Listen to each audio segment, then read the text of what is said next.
বানাবো। তো চলে এসেছি আমটা সিদ্ধ বসিয়ে দিয়েছি এই সাইডে। আর এখন বানাবো গুঁড়ো দুধ দিয়ে আইসক্রিম। এসে দেখতেই পাচ্ছ 1 কাপ মেপে নিয়েছি গুঁড়ো দুধ। তো এই গরমের মধ্যে না একটু আইসক্রিম খেতে মন চাইলো, যে দোকান থেকে না বাড়িতে বানিয়ে খেতে মন চাইলো। किसके दो पंख लेके उड़ा चला जाए रे, जहाँ नहीं जाना था ये वही चला हाय रे, उम्र का ये ताना बाना समझ न पाए रे, जुबान पे जो देखे न भारी जाने न गाए दिशाहारा केमन बोका मुंटा रे।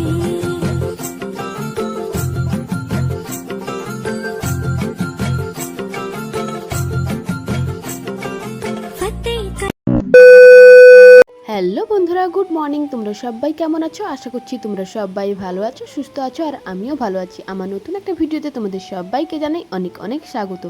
দেখো, সকালবেলা ঘুম থেকে উঠেই কিন্তু ফ্রেশ হয়ে তারপর এইদিকে চলে এসেছিলাম শাক ভাজা করব বলে। তো তোমাদের দাদাভাই আমায় সরিয়ে দিল, তো বলল আজকের শাক ভাজাটা আমি করব। এদিকে দেখো, তোমাদের দাদাভাই কিন্তু শাক ভাজা বসিয়ে দিয়েছিল।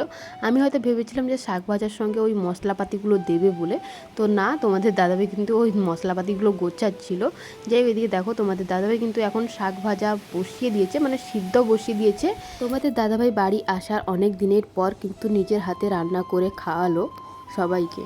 এদিকে দেখো, তোমাদের দাদাভাই অনেক দিনের পর মৌরালি যেটাকে বলে মুরলা, সেইগুলোই নিয়ে এসেছে। যে দেখতেই পাচ্ছ, অনেক দিনের পর, বহু দিনের পর কিন্তু এই মানে গাঙ্গের মাছ, মানে সমুদ্রের মাছ কিন্তু খাওয়া হবে। এই যে দেখতেই পাচ্ছ, অনেক দিনের পর সমুদ্রের মাছ নিয়ে আসা হয়েছে, তোমাদের দাদাভাই নিয়ে এসেছে। আর সত্যি কথা বলতে গেলে মিষ্টি মাছ, এই কী বলো তো, তোমার ওই চারা পোনা ওইগুলো খেতে খেতে মুখে যেন অরুচি লেগে গেছে। আর এই নোনা মাছ, মানে সমুদ্রের মাছ, তোমাদের দাদাভাইকে বলেছিলাম যদি পাও বাজার থেকে কিন্তু নিয়ে আসবে। এই যে নিয়ে এসেছে, এগুলোকে তেল ঝাল করবো আর টক রান্না করবো। অনেক দিনের পর পেয়েছি, মানে কি বলবো, অনেক দিনের পর। আর এই গরমে না সেরকম নোনা মাছও ওঠে না, কি মানে সমুদ্রের মাছ ওঠে না সেরকম। তো আজকে দেখলাম যে বাজারে উঠেছিল, তোমাদের দাদাভাইকে বলেছিলাম যে বাজারে যদি নোনা মাছ ওঠে, সমুদ্রের মাছ যদি ওঠে তাহলে নিয়ে আসবে। এই যে দেখতেই পাচ্ছ, তোমাদের দাদাভাই নিয়ে এসেছে। এখন বসে গেছি আমি কাটতে, এগুলো কাটবো। আর এগুলো করবো তেল ঝাল, আর মানে লেবু দিয়ে টক করলে ভালো হয়, বাট এখন তো লেবু নেই। লেবু মানে ছোট ছোট গাছে হয়েছে, তো ভাবছি আমসি দিয়ে টক করব। তো চলো এখন মাছগুলো কেটে নিই, আবার তোমাদের সঙ্গে পরে কথা হচ্ছে।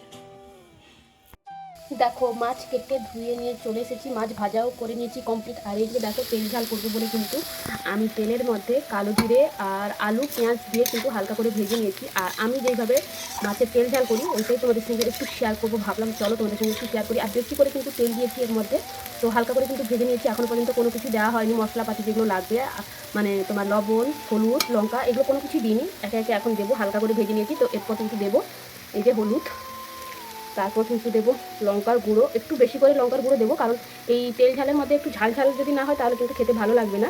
তো তার কারণে কিন্তু একটু বেশি করে লঙ্কা দেবো, লঙ্কার গুঁড়ো। তার সঙ্গে দেবো একটু লবণ, পরিমাণ মতো কিন্তু লবণ দিয়ে ভালো করে একটু ভেজে দেবো এই মশলাগুলো, যাতে যে হলুদের কাঁচা গন্ধ, লঙ্কার যে রাগটা, এটা যেন মরে যায়। তো এই দেখতেই পাচ্ছ, হালকা করে ভেজে নেবো এগুলোকে। হালকা করে ভেজে নিয়েছি। আর এইখানে দেখো, সরিষা, রাই আর পেঁয়াজ, তিনটে জিনিস কিন্তু বেটে নিয়েছি একসঙ্গে, এরপরে দিয়ে দেবো।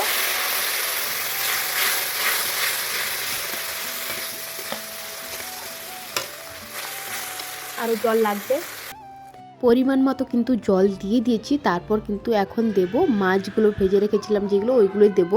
আর আমার না সত্যি কথা বলতে গেলে এই তেল ঝালটা খেতে খুবই ভালো লাগে, মানে এই তেল ঝালটা হলে আর আমার ভাতের সঙ্গে কোনো কিছুই লাগবে না।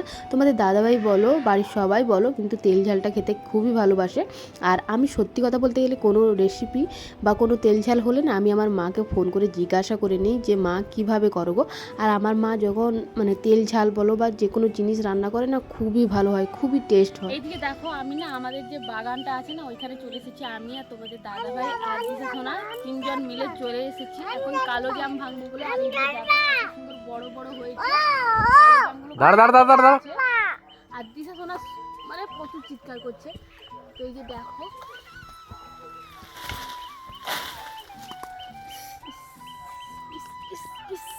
এই যে দেখো কত বড় বড় কালো জাম।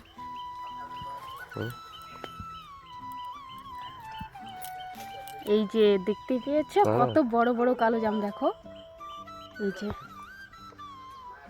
আরও এদিকে দেখো আমি কিন্তু ভেঙেছিলাম কালো জাম, তারপর কিন্তু তোমাদের দাদাভাইকে দিলাম, বললাম তুমি ভাঙো, কারণ আমি যেগুলো মানে কাছে যেগুলো ছিল ওইগুলো ভেঙে নিয়েছি, তারপর ওপরের দিকে যেগুলো হয়েছিল ওইগুলোর মধ্যে হাত পাচ্ছিল না বলে তোমাদের দাদাভাইকে দিয়েছিলাম। আর এই দিকে দেখো একটু জুম করে তোমাদেরকে দেখাচ্ছিলাম কালো জামগুলো কত বড় বড় হয়েছে আর কত সুন্দর হয়েছে, কি দেখে জিভে চল চলে এসেছে। তো চলে আসো আমাদের বাড়িতে, কালো জাম কুল খাওয়াবো তোমাদেরকে। তো যাই হোক, যাদের যাদের জিভে চল চলে এসেছে তারা অবশ্যই কমেন্টে জানিও। আর এই কালো জাম কুলগুলো না খেতে খুবই মিষ্টি আর অনেকটা বড় বড় ছিল। এইদিকে দেখো দিশাসোনা কিন্তু তুলছিল, মানে কোড়াচ্ছিল, আর আমি কিন্তু ভিডিও করছিলাম। আর তোমাদের দাদাভাই কিন্তু কুলগুলো ভাঙছিল, এই যে দেখতেই পাচ্ছ নিচের মধ্যে পড়ে গিয়ে কিন্তু অনেকগুলো ফেটেই যাচ্ছিল। তো যাই হোক কী করবো বলো, তোমাদের দাদাভাই এসেছে, আর একজন এলে হয়তো একটা নেট নিয়ে এলে মানে দুজন ধরে রাখলে কিন্তু কুলগুলো ওই নেটের মধ্যে পড়তো আর কুলগুলো কিন্তু ফাটতো না। এইদিকে দেখো অনেকগুলো কিন্তু কুল ভেঙে নিয়ে চলে এসেছিলাম, এখন এগুলোকে ধুয়ে এখন এগুলোকে রোদে দেবো। যাই হোক এগুলোকে একটু লবণ মাখিয়ে রোদে দিয়ে দিলে কিন্তু অনেকটা নরম হয়ে যায় আর অনেকটা মিষ্টি লাগে। হেঁসেলের মধ্যে কিন্তু আমি আলু আর মটর সিদ্ধ বসিয়ে দিয়ে এসেছি, ওগুলো সিদ্ধ হতে হতে আমি এই যে গ্যাসের মধ্যে চলে এসেছি। আজকে একটু আইসক্রিম বানাবো বলে, দু রকমের আইসক্রিম, আমের আইসক্রিম আর দুধের আইসক্রিম, মানে পাউডার দুধের গরু দুধের আইসক্রিম বানাবো। তো চলে এসেছি, আমটা সিদ্ধ বসিয়ে দিয়েছি এই সাইডে। আর এখন বানাবো গুঁড়ো দুধ দিয়ে আইসক্রিম। এই যে দেখতেই পাচ্ছ 1 কাপ মেপে নিয়েছি গুঁড়ো দুধ। তো এই গরমের মধ্যে না একটু আইসক্রিম খেতে মন চাইলো, যে দোকান থেকে না বাড়িতে বানিয়ে খেতে মন চাইলো, তো তার কারণে কিন্তু আজকে একটু আইসক্রিম বানাবো। দেখতেই পাচ্ছ 1 কাপ দুধ নিয়েছি, এর পরিমাণে কিন্তু মানে এর পরিমাণ আমি কিন্তু নিব 3 কাপ জল নেব। দেখতেই পাচ্ছ এখন নেব 3 কাপ জল, মেপে মেপে নিয়ে নেব।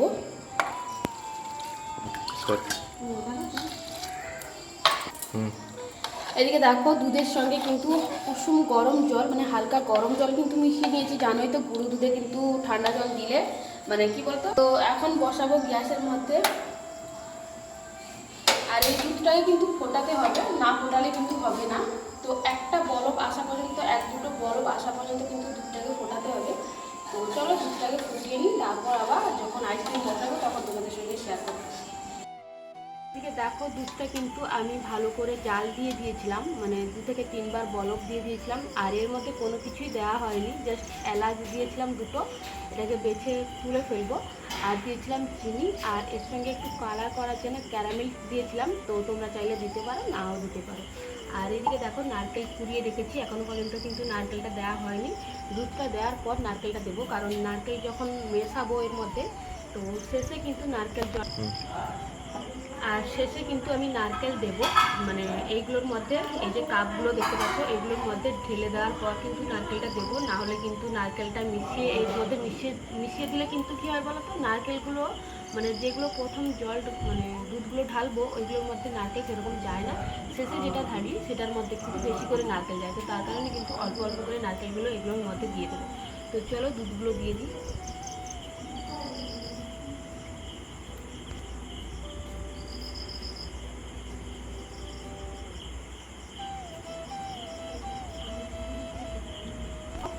এই দেখো আমার কিন্তু 4টে কাপে পুরো মাপে হয়ে গেছে, পুরো মাপ হয়ে গেছে। আমি এর মধ্যে নারকেল দিয়ে দেবো।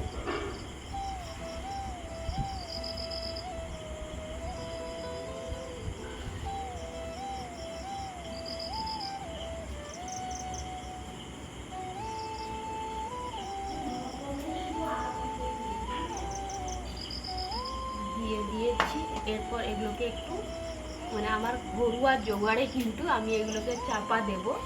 এই যে দেখতেই পাচ্ছ পলি কেটে রেখেছি, আর তার সঙ্গে মানে কি বলো তো গার্ডার পাইনি বলে, কিন্তু রাবার পাইনি বলে কিন্তু এই যে সুতো আছে, সুতো দিয়ে বাঁধবো, মানে ঘরোয়া আমার পদ্ধতি, ঘরোয়া জোগাড় যেটাকে বলে। তো চলো এগুলোকে বেঁধে নিই, তারপর আবার তোমাদের সঙ্গে কথা হচ্ছে।